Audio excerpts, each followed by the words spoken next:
good morning, everybody. You're welcome to the Daily Digest with Jimi Disu. And today is Friday. It's the last one for the week. My sympathies and condolences goes to those who were, the families of those who were involved in Wednesday's rail accident.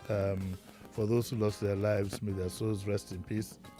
And for those who are still alive, keep hope alive, okay? We hope that you survive this particular trauma that could jolly well have been avoided by sheer discipline. A major problem in this country is discipline. Even in the subject that we are going to talk about today, hate speech, it just takes discipline. It takes for you, before you post anything in the social media, to have that discipline. Don't do things on impulse. Okay, don't do things on impulse. Today, like yesterday, we are going to talk about the legal aspect of hate speech. And yesterday, Dr. Yemi Onifade was kind enough to be with us from the UK. And he's kind enough again this morning. Hey, if this guy gives me a bill, I'm a dead man. I have to pay it in hard currency. Dr. Onifade, good morning. Good morning. Good morning. Honestly, I can't thank you enough for giving us an hour of your time. I can imagine. Do you have a fair, because I know with some lawyers, if you just want to have a one, if you want them to write a letter, bill me. Part of your time would have been how much in pounds sterling? Okay, we'll talk about it later, but we appreciate it. I don't talk figures. You don't talk figures, yes. You don't talk figures. You just tell the client, go and make a good substantial deposit.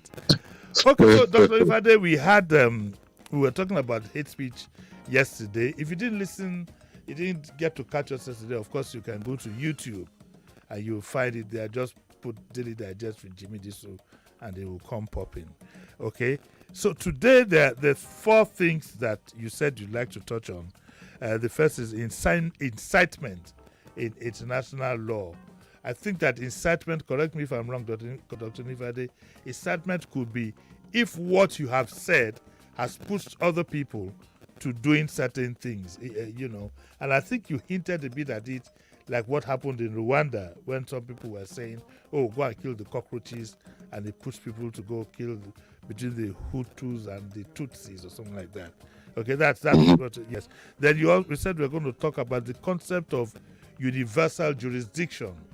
That is very, very crucial. Sometimes you think that I'm in Nigeria, I can get away with anything. So we're not knowing that sometimes international bodies could be interested. And you could always be charged in another country. We'll go through that very quickly. Then you said you'd like to talk about inchoate offenses and their completion. You will explain that when we get to that bridge. And you also talk about the ladder of prejudice. That's right. Okay, so let's take the first one about incitement.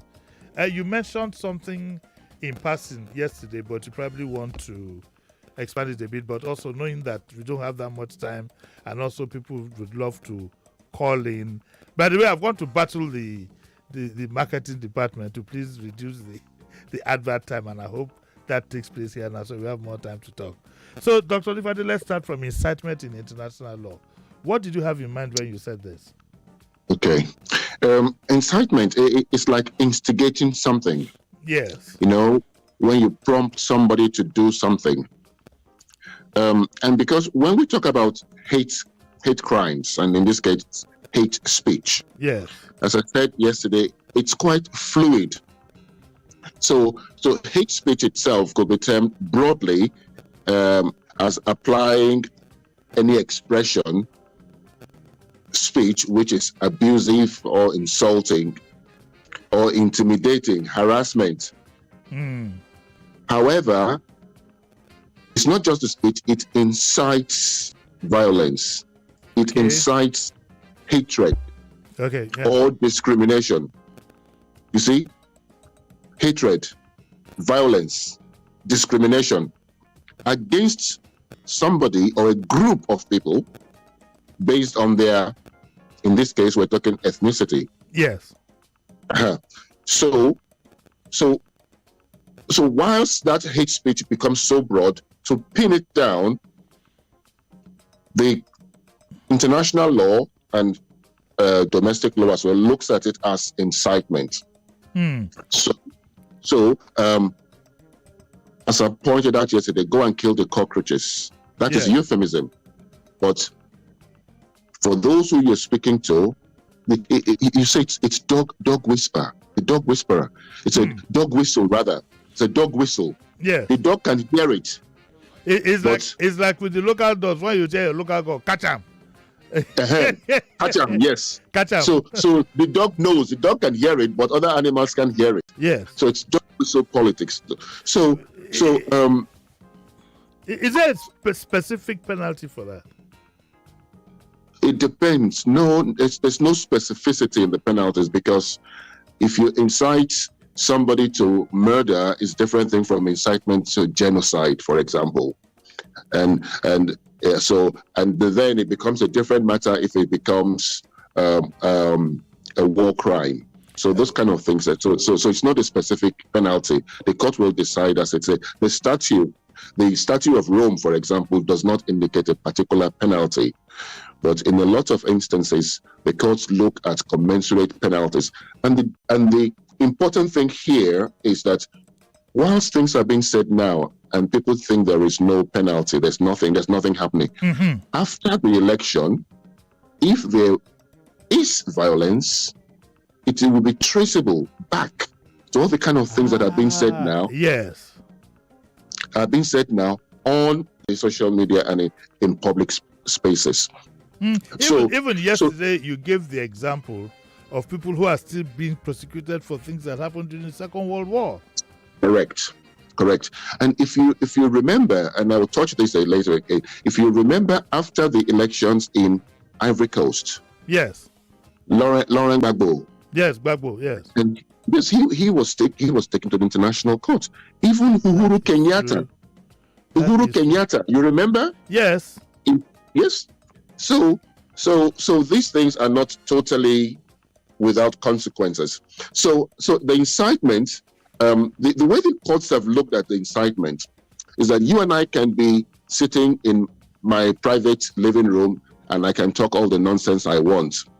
Okay, I could be instigating you, I could be inciting you, but that has not reached the threshold. But the public incitement, when I put it in public, i.e. Facebook, WhatsApp, and any other newspapers, when I put it in public, that is where it moves from just ordinary incitement to something that is punishable by an international law. So that is the way international law sees it, and that is why it's called incitement. Incitement to genocide, incitement to committing other in the old Yugoslavia, for example, during the Kosovo, Bosnia-Herzegovina war and the Serbian war, there were a lot of crimes committed, sexual crimes, because rape was being used as a weapon of war. But those who were held responsible were people who have been saying things like, "Oh, the Muslim women of Bosnia-Herzegovina will bear the next generation of Serbian fighters." Wow. Something in that, something in that region. It seemed totally innocuous initially, but if you look at the consequence and what happened later, then you begin to see.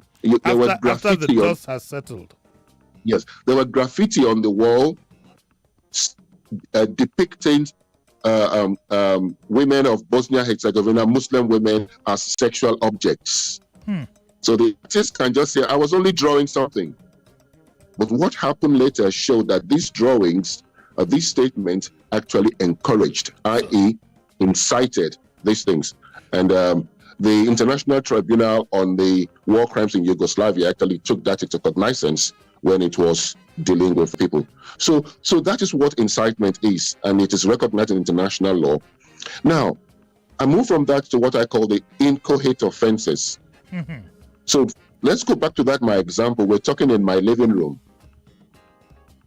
I may be saying some very nasty things, but the moment I put it in public, whether it was my intention or not,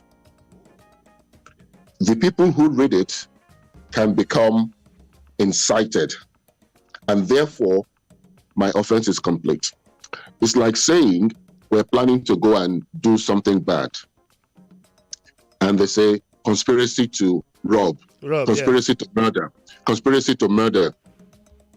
Now, it is not until the murder is complete or the murder is carried out before the conspiracy is complete.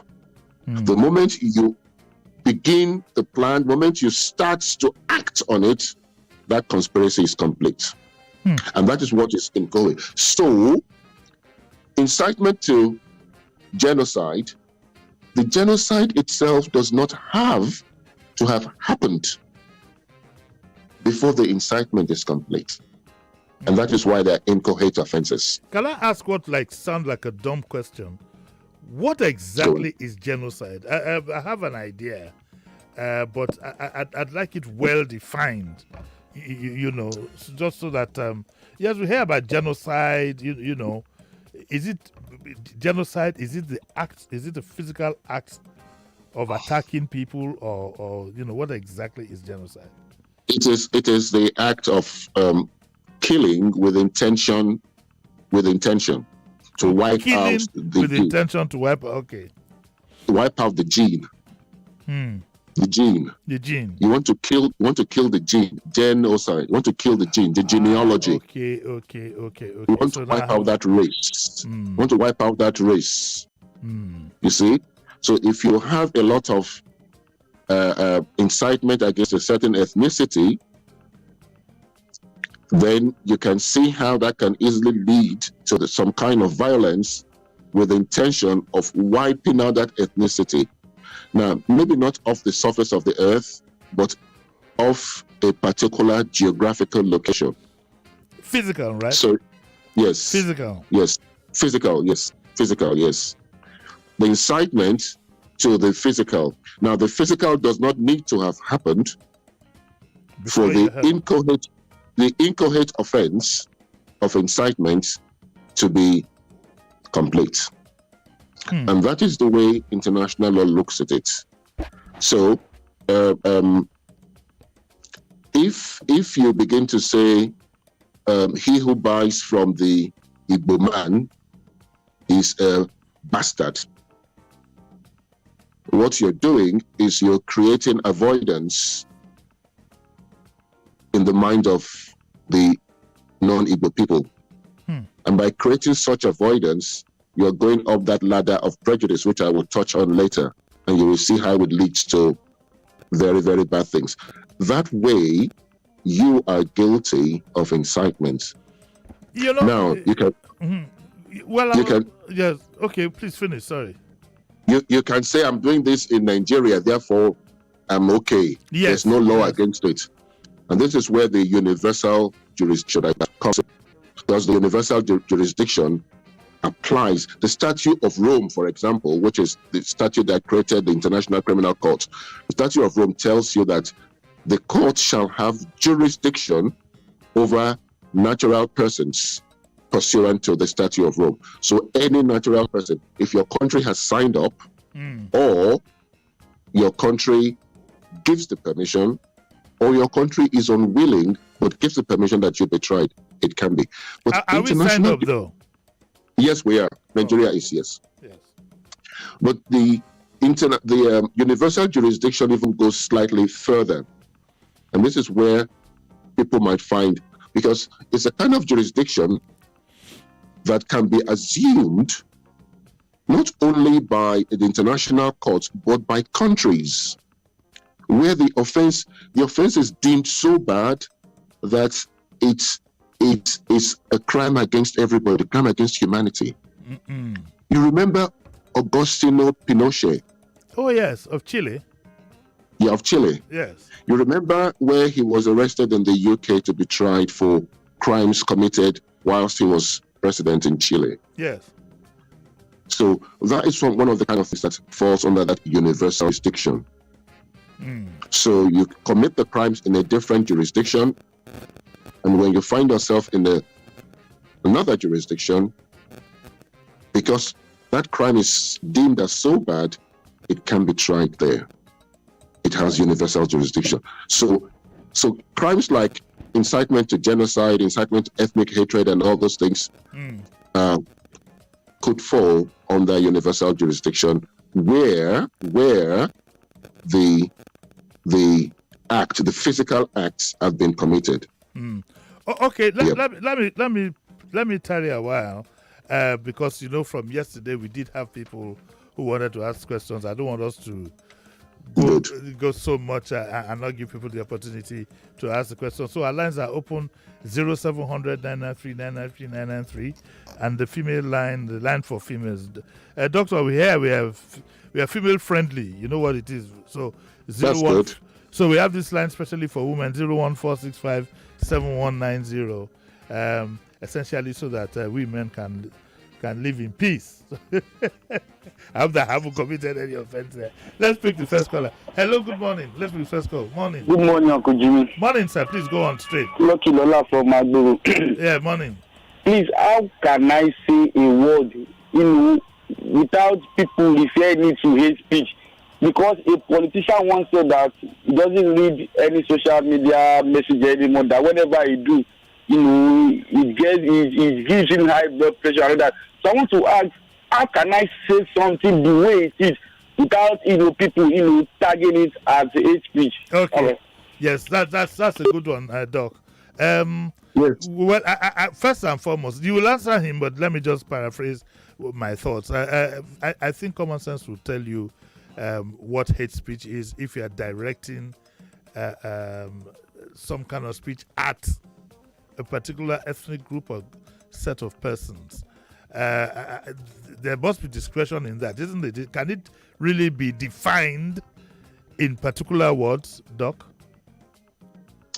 It is difficult, but not impossible. Okay. So, facts are sacrosanct. And if 1 + 1 is 2, then 1 + 1 is 2. The fact that I call it 2 does not necessarily make it hate speech. But there will be situations where I know that 2 is in danger. And I refer to 2 because I know there is dog whistle here. Okay. Now, this takes us very, very cleanly to what I call the ladder of prejudice. It's an old theory from the 50s by one sociologist called Gordon Allport, where he talks about anti-locution. Anti-locution means talking against. Okay. It sounds initially as totally harmless. Yes. So it's banter, and it grows from there. So yes, you can state facts, but those facts are not, when you state them in the wrong context. We're having elections and you are saying anybody who votes for an Igbo man is a bastard. Now, tell me. Is that hate speech? It will be hate speech. Wow. It will be. Yes. Because you're talking of the context of voting. You are speaking against a particular ethnic group. What about abuse? Somebody in one group I belong to posted something where a particular ethnic group were referred to as Olori Buruku and stuff like that. Is that kind of hate speech where you abuse a certain ethnic group? Because you lump them all together. Yes. It is hate speech. It may not have got to the point of incitement. Okay, but it's hate speech in its context anyway. It's hate speech. Because don't forget that definition of hate speech, which is assault, abuse, intimidate, to cause hatred, discrimination, and all those kind of things. It is hate speech. It may not have got. And the danger, this is where I refer to this ladder of prejudice. On the ladder of prejudice, Gordon Allport, who came up with this idea, had 5 levels on the ladder. Oh, okay. So we will take the 5 levels of the ladder when we come back, okay? I need to go on break. But don't worry, today's break will be, how many minutes do we have? 7. How many? We still have like we had yesterday. Okay. All right. I have to go downstairs and fight them up. It's the Daily Digest with Jimi Disu. We'll take a short break and then we'll be right back.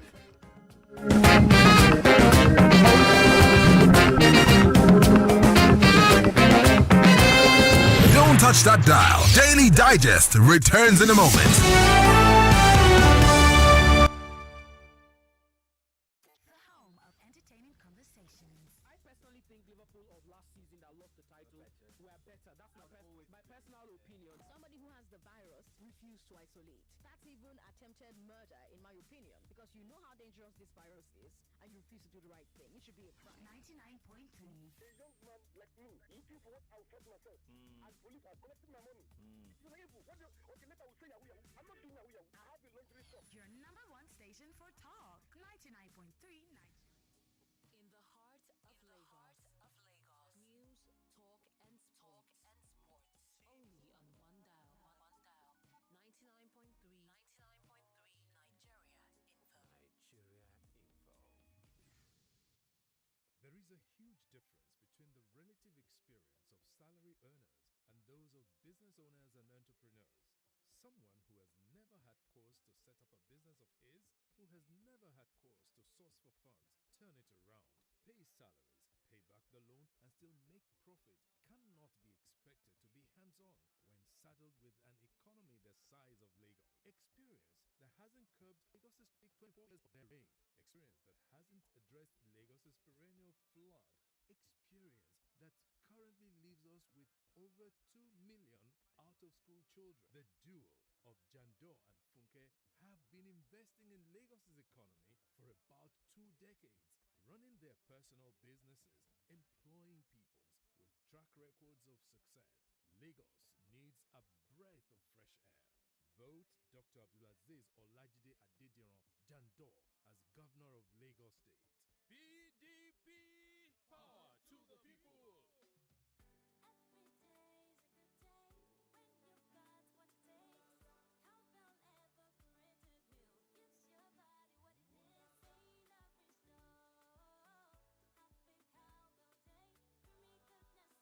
Cowbell evaporated milk is delicious milk that is carefully formulated to retain its creaminess and great taste. Cowbell evaporated milk, so creamy, so good. Everyone is at the table for lunch. Mom is bringing in the jollof rice. And then... John! Sorry, Mom. Hello? Can I order some jollof rice to be delivered? Mama saves the day. Lunch is here. Mom, I got some Coke too. Just come and eat, Joe. Cook up memorable moments because family lunch and an ice cold Coke make a recipe for wonder. Coca-Cola, real wonder.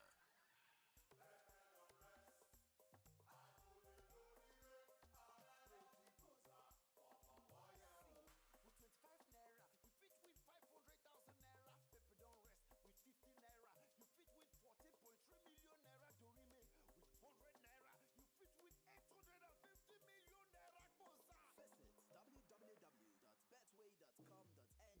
Play the Betway Night Jackpot now.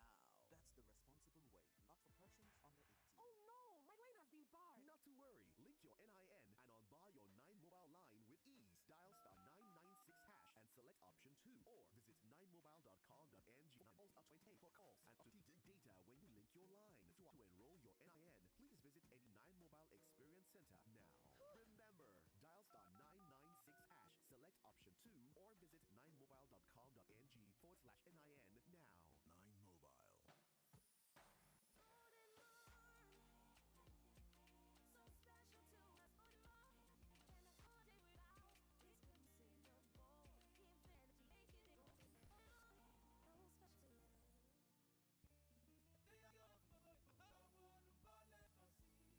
Bẹ́ẹ̀ni, bàbá Jídé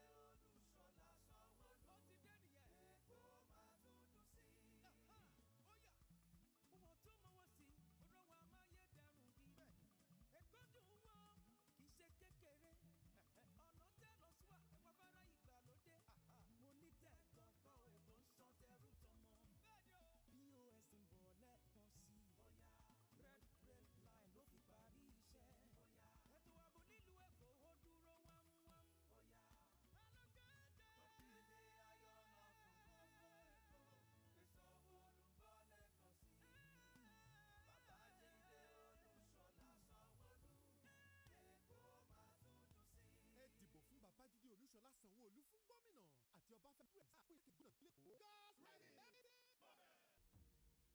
Moves must be made. My people just to work hard. Dreams and challenges motivate us. But sometimes, when the journey gets tiring, all we need is something to push our limits. Reactor, ignite your energy, bring out your inner champion. Reactor, ignite your energy, bring out your inner champion. Reactor Energy Drink. What you need to push your limits. Wahala, Reactor Energy, push your limits. No dey tire. No way, Reactor Energy Drink.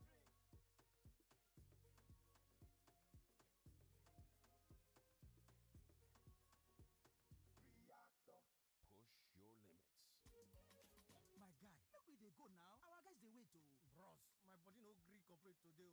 Which kind yawa be that? Abeg come sit down, Joe. Sit down? Yes. The thing no gree me now. Oh. Abi that your pile wahala don come again? Oh, pile wahala no be small thing o. Na so e go dey start you. If it swell up or to dey comot blood sef, to sit down sef na gbege. That's why I say make you tackle pile problem with Anudol suppositories. Anudol suppositories get bismuth of gallet, balsam peru and zinc oxide to tackle pile. So you go fit dey kampe to do your work sharp. Oh yeah, my guys. Make we go. Madam do good. One bottle for my guys.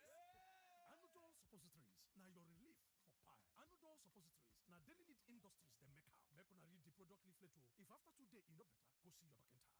1xBet. Easy betting, easy winning. 1xBet, the most reliable service to make a deposit easily with high odds and numerous bonuses on the spot. Click 1xBet.ng now to get registered. Use Best Odds NG as promo code to get 300% bonus up to 189,280 naira on your first deposit.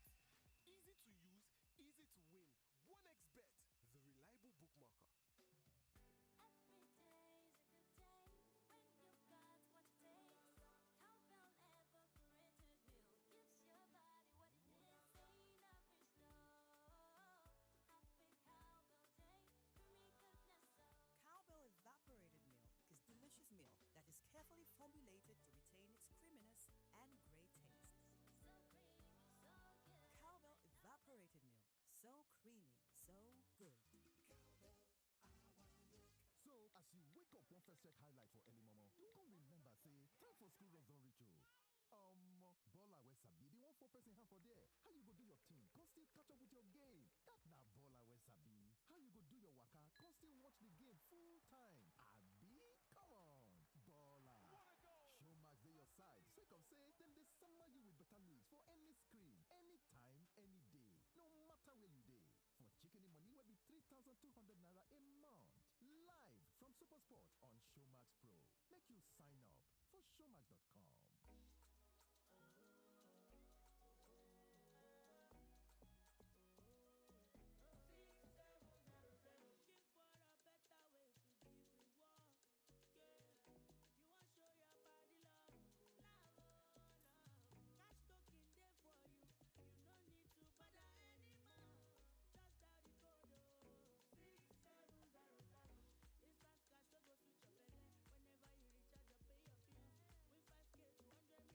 Oh yeah, go purchase the token. 6700. Anytime and any day. Any bill you want to pay. Just use the code 6700. Instant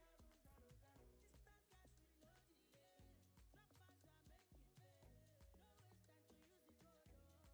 Drop pass and make it pay. No waste time to use the code 6700. Terms and conditions apply. There is a huge difference between the relative experience of salary earners and those of business owners and entrepreneurs.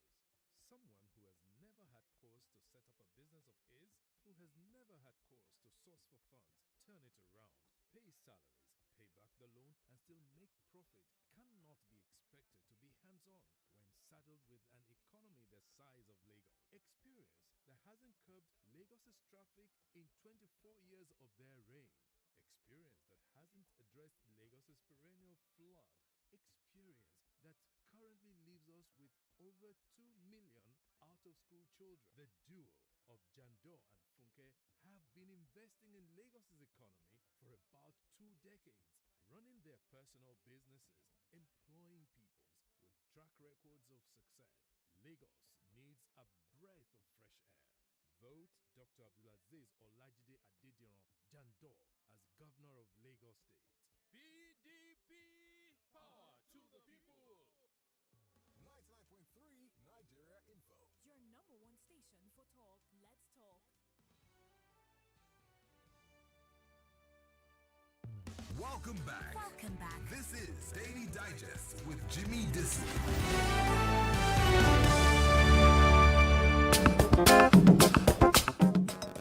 Yeah, welcome back to the Daily Digest. I'm so sorry, Doc, that we held you for so long. I can assure you it won't happen again, okay? Sorry about that. Okay, thank you. No, it won't happen again. It's not going to happen again. So we were talking about inchoate offenses and their completion. Yes. You were trying to explain something? Yes. Please go on, sir. So the questioner asked whether if he states something that is true, is he not allowed to tell the truth? Yeah. So, and I was saying that there are certain circumstances Yeah. where one should be circumspective. So let me give an example of the old fire in a theater. Okay. We're sitting in a theater watching a film or something, and somebody lights a little fire, and another person shouts, "Fire! Fire! Fire!" Everybody rushes out. You see, just the fact that there was a little fire or a cigarette fire, and the way you shouted fire has caused a stampede, which has led to people's death. And then you say, "Oh, it's not my fault. I saw a fire now." It's a fact. So you can see that the context in which it is used, and that's the kind of things they look. So the inchoate offense is complete the moment the incitement becomes public. The moment you put it on WhatsApp, So the offense is complete. Essentially, this calls for a lot of caution. It calls for a lot of caution. Don't forget, Doc, that the social media is a relatively new phenomenon that a lot of people are not used to. Back in the day, for example, it would be filtered. Back in the day, we didn't take live telephone calls. Back in the day, we didn't have the social media. So whatever you want to put out in the media anyway would have been filtered by the editors and so on and so forth.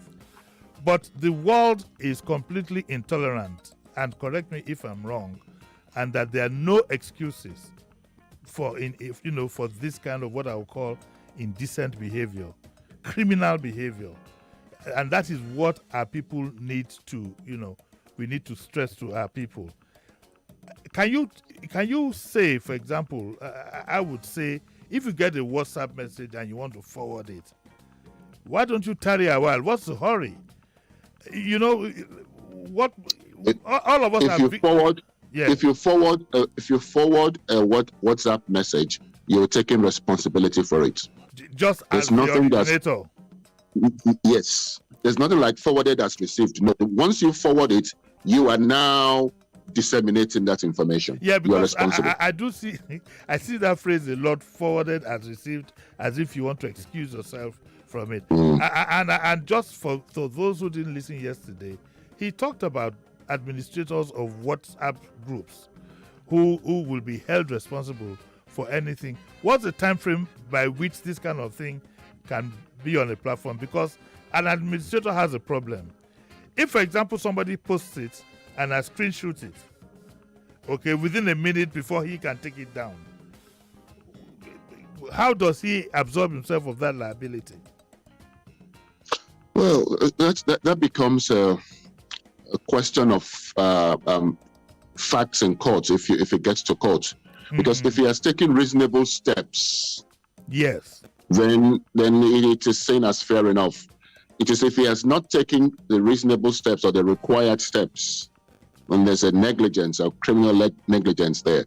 But if he has taken steps, but somebody then sabotaged it one way or the other, yeah. I mean, the jurisprudence is still developing on this WhatsApp matter. Don't forget, it's a new phenomenon. Like you say, the jurisprudence is still developing, and it will get to a point where we can definitely say this is what the jurisprudence in that particular matter is. Does this or it's like?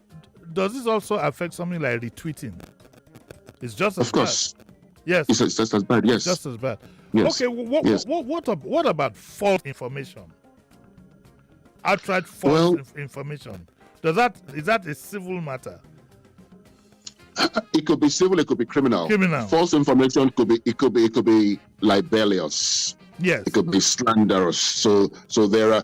It could be form part of what you call defamation laws or defamation matters. But you still have what you call criminal libel, or that false information itself could be a form of incitement. Yeah.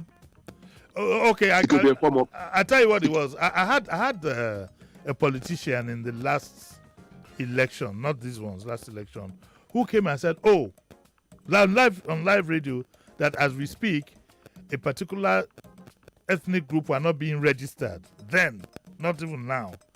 And I told him, I insisted that he has to take it back because it could have started something. Yes. Do you understand? It could itself be a form of incitement. I locked him down. He said so if those people from that ethnic group now start a riot and they start fighting, and it turns out that the statement itself is not true, that politician could be held responsible for inciting those riots. Okay, I have another caller on the line. I want to take a bit more calls today. Hello, good morning. Good morning, Uncle Jimmy. Morning, Pastor Ladipo. Morning.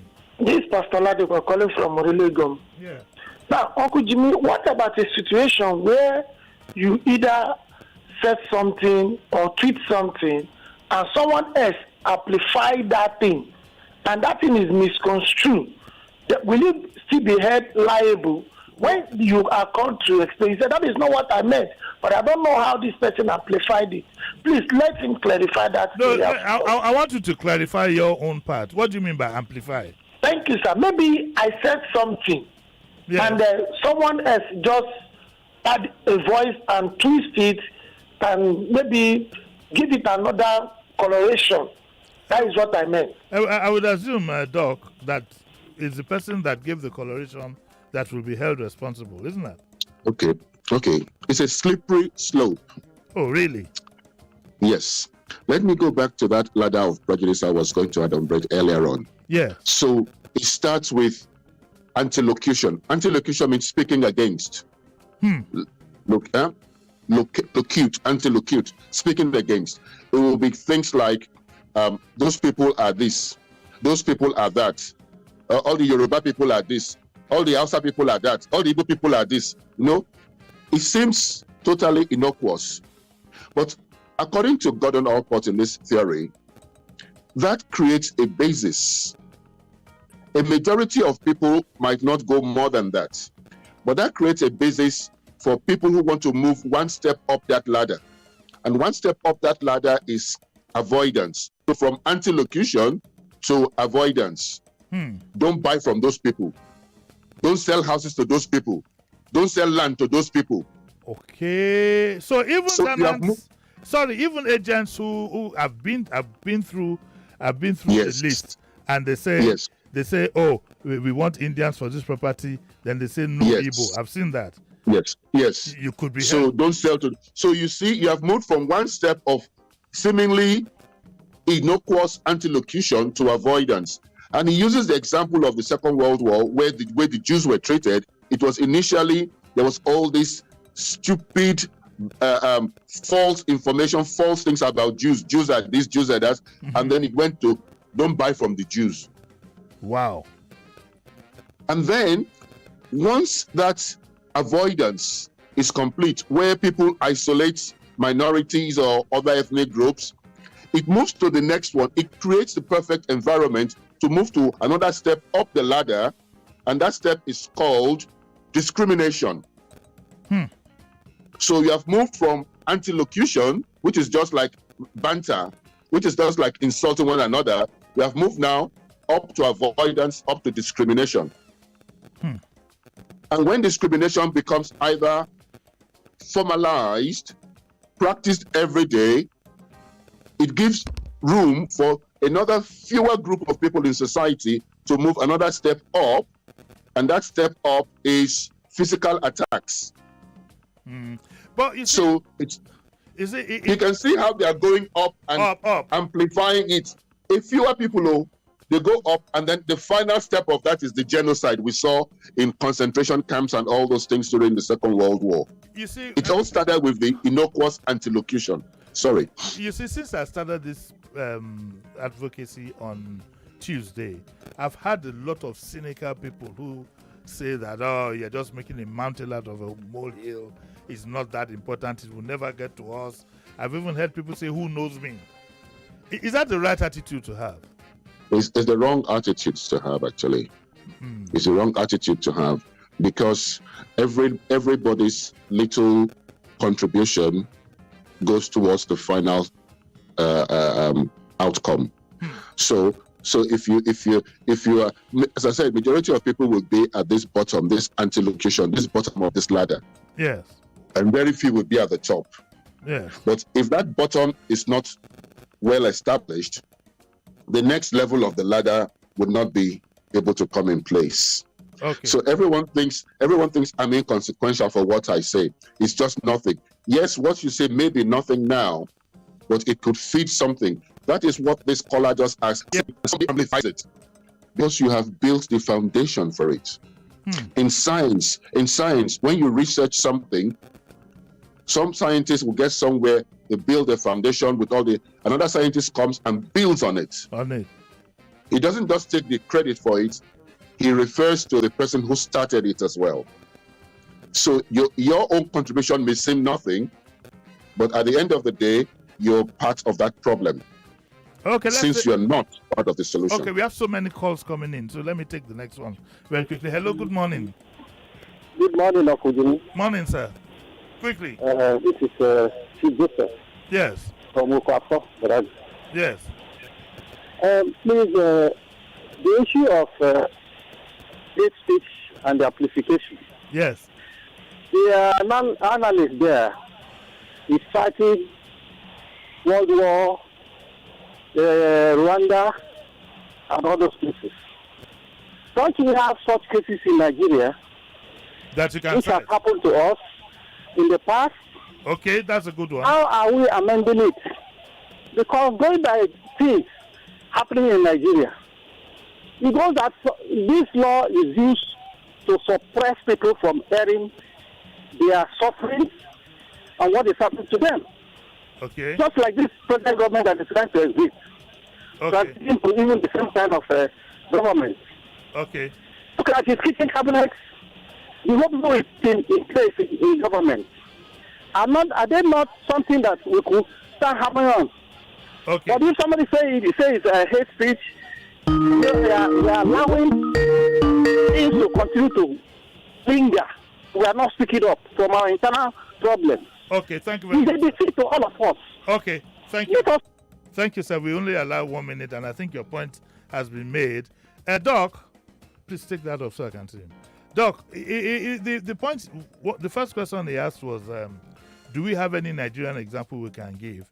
But he's also worried that because of these, what we call stringent laws, people might not be in a position to express themselves, express their suffering, express their suffering and the difficulties they have.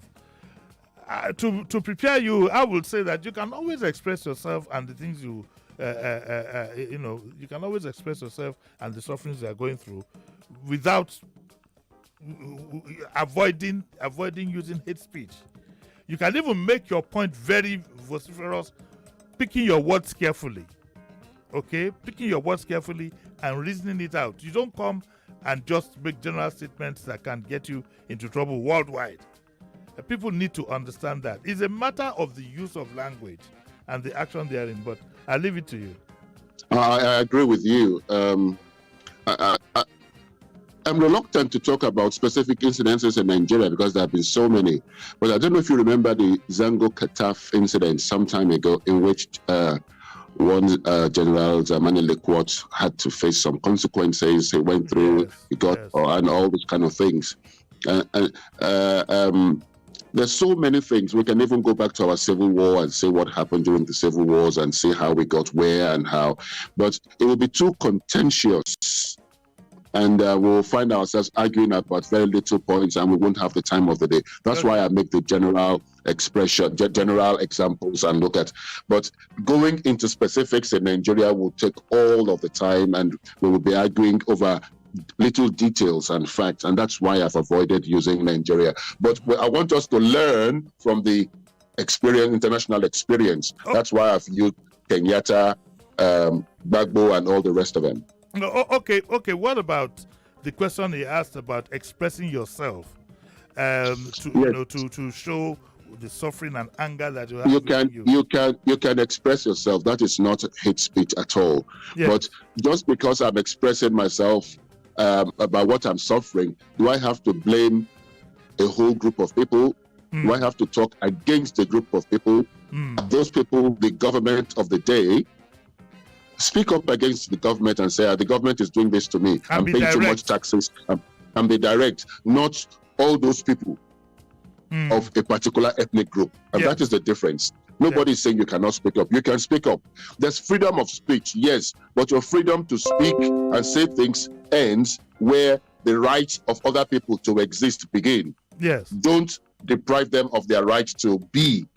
Yes. You can express, you can say things. There's nobody gagging you. But to come and say, it's those people, it's those Cameroonians, they are the responsible, it's those Ghanaians, they are responsible. That is what is wrong. Okay, Doc, we have to go. It's 9:51, and I got that rounding up. I can't thank you enough for taking so much of your time in 2 days, and I do apologize for the long break. Next time you come on this program, I can assure you it won't be that long. That's almost hate. That's a hate action, almost abusing the time. So in that case, I'm guilty. You can send your bill. Thank you very much, Dr. Nifade. We can't thank you enough. We'll be calling on you in future, maybe not immediate future, but to educate us on things like this. It's very important. We'll continue doing it. Some people think we're making a big fuss over nothing. God help you if you fall into this trap. Thank you very much, Doc. And have a nice Thank you. Have a nice weekend. Thank you very much. And thank you very much. One of these days, I'll come and have tea in your house. And still, you're very welcome. And still the shirt that you wore yesterday, I have my eyes on it. Okay, that's where we're going to end it for today. You all know I talked to Dr. Yemi Onifade, who is a legal practitioner in the UK, and we spoke about the legality or otherwise of hate speech and so on and so forth. Tomorrow I'll have Lanre Idowu. We're going to look at the same subject and use it to round up our discussion for the week on this issue of hate speech. And we will look at it vis-a-vis also the media. What is the media contributing to this? And so on and so forth. So that's what we'll be doing tomorrow. Next week we'll probably start the week taking a critical look at this accident that took place, because it could have been avoided. So by that time, I'm hoping we would have gotten some information. That's the accident between the bus and the train, and so we might be bringing in a traffic specialist, Adenusi Patrick. He might be with us in the studio for us to take a critical look at how these things can also be avoided, and maybe we'll also take maybe put a call through to Professor Fabanwo, whose his people did a wonderful job within the limitations of what they have, and we must thank them for that. These are human; they can only work with what has been provided for them, and I think they did the best that they could under the circumstance. And don't forget how I explained. So, if you're being critical on the social media about the fact that they were treated outside, we've been told that is normal practice with an emergency like this. I don't see how you could easily have accommodated 86 people turning up at the hospital at the same time. So the most sensible thing to do would be clear an area where you can at least apply initial first aid. So that's what we'll be looking at on Tuesday, God willing. Well, I'd like to thank you all for listening. I'll be back here tomorrow at 9 o'clock. It's the Discourse with Jimi Disu tomorrow, brought to you by MTN. Until then, enjoy yourselves and don't go away. Wait for What's Up Lagos. See you tomorrow. Bye.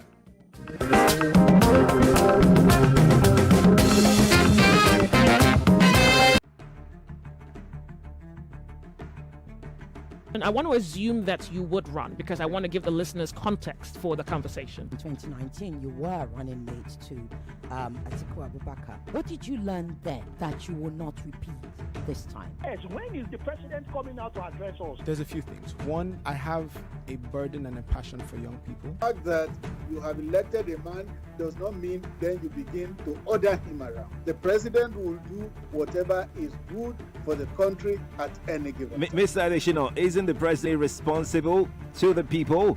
What should the next president do to root out stakeholders who are complicit? You fire those that need to be fired are fired. It's looking like a brand new Chelsea, attacking with so much fluidity.